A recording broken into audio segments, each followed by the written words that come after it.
ನಮಸ್ತೆ friends, welcome to my channel staircase to spices. ಇವತ್ತಿನ ನನ್ನ ಸ್ಪೆಷಲ್ ಒಗ್ಗರಣೆ ಕಡುಬು. ಈ ಕಡುಬು ಮಾಡಲು ನಾನಿಲ್ಲಿ 1 ಲೋಟ ಬೆಳ್ತಿಗೆ ಅಕ್ಕಿ ತಗೊಳ್ತಾ ಇದ್ದೇನೆ ಮತ್ತು ಇನ್ನೊಂದು ಲೋಟ ಕುಚ್ಚುವಲಕ್ಕಿ ಅಥವಾ ರೆಡ್ ರೈಸನ್ನು ನಾನು ತಗೊಳ್ತೇನೆ. ಎರಡೂ ಅಕ್ಕಿಯನ್ನು ಮಿಕ್ಸ್ ಮಾಡಿದರೆ ಕಡುಬು ಸಾಫ್ಟ್ ಆಗ್ತದೆ. ಕುಚ್ಚುವಲಕ್ಕಿ ಇಲ್ಲ ಅಂದರೆ ಬೆಳ್ತಿಗೆ ಅಕ್ಕಿ ಕೂಡ ಹಾಕ್ಕೊಳ್ಬೋದು. ಇದನ್ನು ನಾನು ಚೆನ್ನಾಗಿ ವಾಶ್ ಮಾಡಿ ಓವರ್ ನೈಟ್ ಸೋಕ್ ಮಾಡಲು ಇಡ್ತೇನೆ. ಮರುದಿವಸ ಬೆಳಿಗ್ಗೆ ನಾವು ಓವರ್ ನೈಟ್ ನೆನೆಸಿದ ಅಕ್ಕಿಯನ್ನು ಹಾಕಿ ನಾವು ಗ್ರೈಂಡ್ ಮಾಡಬೇಕು. ಸ್ವಲ್ಪ ನೀರನ್ನು ಹಾಕಿ ಗ್ರೈಂಡ್ ಮಾಡಬೇಕು.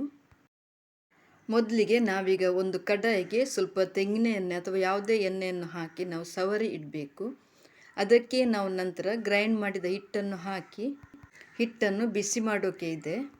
ಈಗ ನಾನು ಗ್ರೈಂಡ್ ಮಾಡಿದ ಹಿಟ್ಟನ್ನು ಎಣ್ಣೆ ಸವರಿದ ಕಡಾಯಿಗೆ ಹಾಕ್ತಾ ಇದ್ದೇನೆ. ನಂತರ ಇದಕ್ಕೆ ರುಚಿಗೆ ತಕ್ಕಷ್ಟು ಉಪ್ಪನ್ನು ಹಾಕ್ಕೊಳ್ಳೋಣ. ಉಪ್ಪು ಹಾಕಿ ಚೆನ್ನಾಗಿ ಮಿಕ್ಸ್ ಮಾಡ್ಕೊಳ್ಳೋಣ. ಈಗ ಈ ಹಿಟ್ಟು ನೀರಾಗಿರುವುದರಿಂದ ಇದನ್ನು ನಾವು ಕಡುಬು ಕಟ್ಟುವ ಹದಕ್ಕೆ ತರಬೇಕು. ಅದಕ್ಕೋಸ್ಕರ ನಾನೀಗ ಹಿಟ್ಟನ್ನು ಒಲೆಯ ಮೇಲಿಟ್ಟು ಲೋ ಫ್ಲೇಮಲ್ಲಿಟ್ಟು ಕಡುಬು ಕಟ್ಟುವ ಹದಕ್ಕೆ ನಾನೀಗ ತಗೊಂಡು ಬರ್ತೇನೆ. ಇದನ್ನು ಗ್ಯಾಸನ್ನು ಹೈ ಫ್ಲೇಮಲ್ಲಿ ಇಡಬಾರ್ದು. ನೋಡಿ, ಈಗ ಹಿಟ್ಟು ಕಡುಬು ಕಟ್ಟುವ ಹದಕ್ಕೆ ರೆಡಿಯಾಗಿದೆ. ಇದೆಲ್ಲವನ್ನು ನಾನು ಚಿಕ್ಕ ಚಿಕ್ಕ ಉಂಡೆ ಮಾಡಿ ಇಟ್ಕೊಳ್ತೇನೆ. ಈಗ ಕಡಾಯಿಗೆ ಸ್ವಲ್ಪ ತೆಂಗಿನ ಎಣ್ಣೆ ಹಾಕ್ಕೊಳ್ತಾ ಇದ್ದೇನೆ. ನಂತರ ಸಾಸಿವೆ, ನಂತರ ಜೀರಿಗೆ. ಸಾಸಿವೆ ಜೀರಿಗೆ ಸಿಡಿದ ನಂತರ 2 ದೊಡ್ಡ ಸೈಜ್ ಈರುಳ್ಳಿಯನ್ನು ಚಿಕ್ಕ ಚಿಕ್ಕದಾಗಿ ಕಟ್ ಮಾಡಿ ಹಾಕ್ಕೊಳ್ತಾ ಇದ್ದೇನೆ. ನಂತರ 3 ಹಸಿಮೆಣಸಿನಕಾಯಿ ಹಾಕ್ಕೊಂಡಿದ್ದೇನೆ.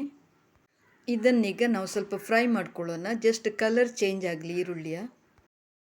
ಈಗ 1 ಟೇಬಲ್ ಸ್ಪೂನ್ನಷ್ಟು ಕಡಲೆಬೇಳೆಯನ್ನು ಹಾಕ್ತಾ ಇದ್ದೇನೆ. ನಂತರ ಇದಕ್ಕೆ ನಾನೀಗ ಉದ್ದಿನ ಬೇಳೆಯನ್ನು ಹಾಕ್ತಾ ಇದ್ದೇನೆ.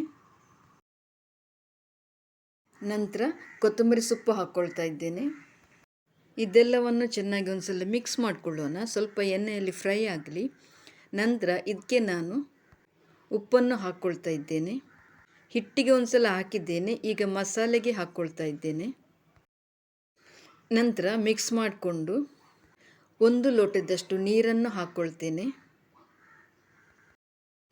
ಇನ್ನು ನಾವಿದನ್ನು ಕುದಿಯೋಕೆ ಬಿಡಬೇಕು.